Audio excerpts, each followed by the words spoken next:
নমস্কার, আমি স্বর্ণালী, সাইকোলজিস্ট।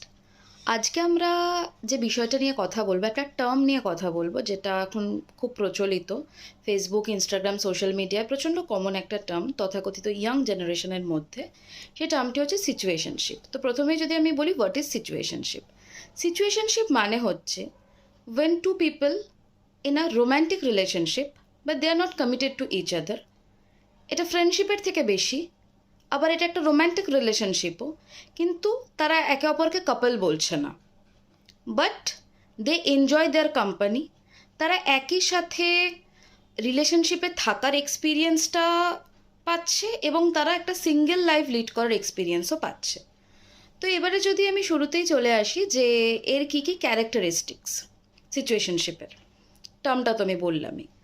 প্রথমেই হচ্ছে দ্য রিলেশনশিপ আনডিফাইন্ড। এখানে এই যে একে অপরের মধ্যে যে সম্পর্কটা, সেখানে আমরা কারা, আমাদের মধ্যে কি সম্পর্ক, এই জিনিসটা কিন্তু আনডিফাইন্ড থাকে। মানে সেক্ষেত্রে বাউন্ডারির কনসেপ্ট, কি কি আউটলাইন থাকতে পারে, সেই জিনিসগুলো নিয়ে তারা কিন্তু খুব একটা কনভারসেশনে যায় না বা যেতে পছন্দ করে না। এক্ষেত্রে ফিউচার প্ল্যান থাকে না, সেটেল ডাউন করার কিন্তু প্ল্যানটা থাকে না। এবং এখানে একটা সবথেকে বড় মেজর কনসেপ্ট হচ্ছে ল্যাক অফ কনসিস্টেন্সি। এই রিলেশনশিপটার হয়তো আজকে দেখা হলো, এরপর কবে দেখা হবে, কবে আমাকে ফোন করবে, কবে আমাকে মেসেজ করবে, কিভাবে রিচ আউট করব, এই জিনিসগুলো কিন্তু থাকে না। তো সেখানে এক্সপেকটেশন কতটা রাখবো, সেই জিনিসটা থাকে না। এক্ষেত্রে আরও একটা জিনিস দেখা যায়, সেটা হচ্ছে সুপারফিশিয়াল কনভারসেশন। হয়তো একে অপরের সাথে প্রচুর কথা হচ্ছে, সেখানে হয়তো দারুণ একটা ফিজিক্যাল ইন্টিমেসি আছে, কিন্তু lack of maybe emotional intimacy থাকতেও পারে, নাও থাকতে পারে। এবং একে অপরের সাথে যে রিচ আউট করার ব্যাপারটা, সেটাও কিন্তু স্পার অফ দ্য মোমেন্ট হতে পারে। যে হঠাৎ করে একদিন ইচ্ছা হলো, একে অপরের সাথে দেখা করলো, দুজনেরই যে যার লাইফের প্রায়োরিটি বুঝে। মানে সেক্ষেত্রে দুজনেই দুটি মানুষ তাদের নিজের জীবনের বাকি কাজগুলো গুছিয়ে হঠাৎ করে দেখা করার ইচ্ছা হলো, করলো, করতেই হবে, দায়বদ্ধতাটা নেই, যেটা বললাম কমিটমেন্ট নেই।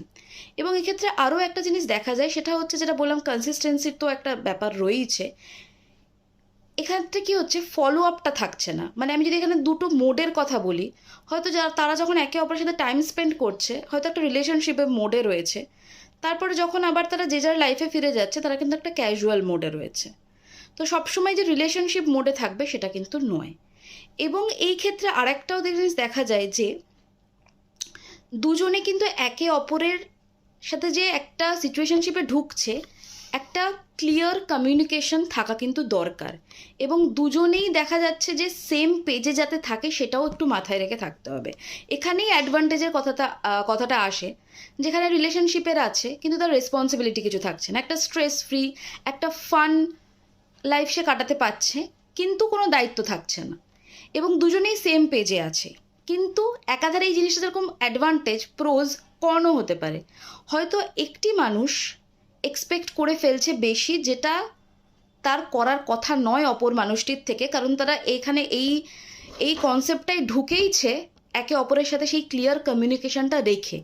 কিন্তু জানার পরও একটা মানুষের ফিলিংস ডেভেলপ করে গেল, ইমোশন ডেভেলপ করে গেল, সেক্ষেত্রে এই জিনিসটা কিন্তু স্ট্রেসফুল হয়ে যাচ্ছে। সেক্ষেত্রে একটা আনসার্টিনিটি থাকছে, কারণ এক্সপেক্ট করার কথা ছিল না, করে ফেলছে। তো সেক্ষেত্রে একটা স্ট্রেসফুল জায়গাও কিন্তু তৈরি হয়ে যাচ্ছে, এবং ইনসিকিউরিটিস থাকতে পারে, আনসার্টিনিটি থাকতে পারে। তো আমি বলবো যে এই সিচুয়েশনশিপে তখনই দুটো মানুষ একে ঢুকবে যখন তাদের মধ্যে একটা ক্লিয়ার কমিউনিকেশন থাকে। তো এই কনসেপ্টটা এখন ইদানিং যদি আমরা বলি, এই 2023-24 খুবই দেখা যাচ্ছে। তো এটা সম্পর্কে একটা ধারণা দেওয়ার চেষ্টা করলাম। নমস্কার।